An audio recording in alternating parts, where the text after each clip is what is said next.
কার্যক্রম নিষিদ্ধ আওয়ামী লীগের শাটডাউন কর্মসূচি ঘিরে রাজধানীতে নিরাপত্তা জোরদার করা হয়েছে। রোববার বিকেল থেকে বিভিন্ন সড়কে চেকপোস্ট বসিয়ে তল্লাশি করছে আইনশৃঙ্খলা বাহিনী। পুলিশ বলছে পর্যাপ্ত নিরাপত্তা ব্যবস্থা করা হয়েছে শহর জুড়ে। গুরুত্বপূর্ণ স্পটগুলোতে মোতায়েন করা হয়েছে বিজিবি।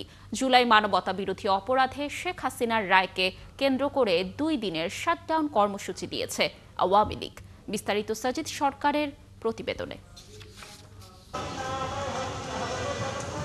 শেখ হাসিনা সহ 3 আসামির বিরুদ্ধে জুলাই হত্যা মামলায় ট্রাইব্যুনালে রায় ঘোষণা সোমবার।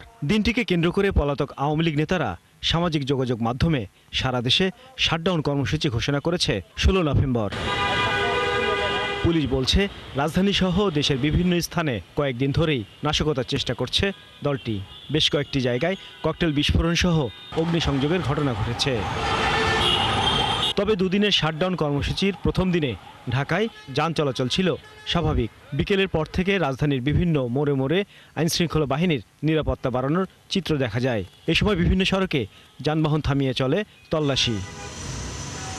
আওয়ামী লীগের কর্মসূচিকে কেন্দ্র করে কোনো ধরনের নিরাপত্তার শঙ্কা নেই। তবে সার্বিক নিরাপত্তায় সশস্ত্র বাহিনী, র্যাব এবং বিজিবির টহল কার্যক্রম রয়েছে বলে জানায় ডিএমপি।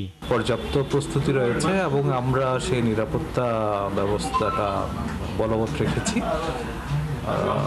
ইতিমধ্যে আমাদের নিরাপত্তা ব্যবস্থা আরও জোরদার করা হয়েছে। আপনারা দেখেছেন আমাদের টহল কার্যক্রম বাড়ানো হয়েছে। বাইরে বিভিন্ন গুরুত্বপূর্ণ এবং কৌশলগত স্থানে পুলিশের চেকপোস্ট বসানো হয়েছে। তার বাইরে গোয়েন্দা নজরদারি তো আছেই। তো আশা করি সার্বিক আইনশৃঙ্খলা পরিস্থিতি স্বাভাবিকই রয়েছে এবং থাকবে এবং নগরবাসী অহেতুক আতঙ্কিত হওয়ার কোনো কারণ নেই। পুলিশের এই কর্মকর্তা জানান, রায় ঘিরে ট্রাইব্যুনাল ও হাইকোর্ট এলাকা ঘিরে বাড়তি নিরাপত্তা ব্যবস্থা জোরদার করা হয়েছে। আপনাদের আশেপাশে কোনো পরিচয়হীন বা সন্দেহভাজন লোক দেখতে পেলে আপনারা অবশ্যই সেটা নিকটবর্তী থানায় অথবা 999 মাধ্যমে পুলিশকে অবহিত করবেন। এদিকে সকালে ইস্কাটন এলাকায় ককটেল বিস্ফোরণে আহত হয় একজন পথচারী। সাজিদ সরকার, 71, ঢাকা।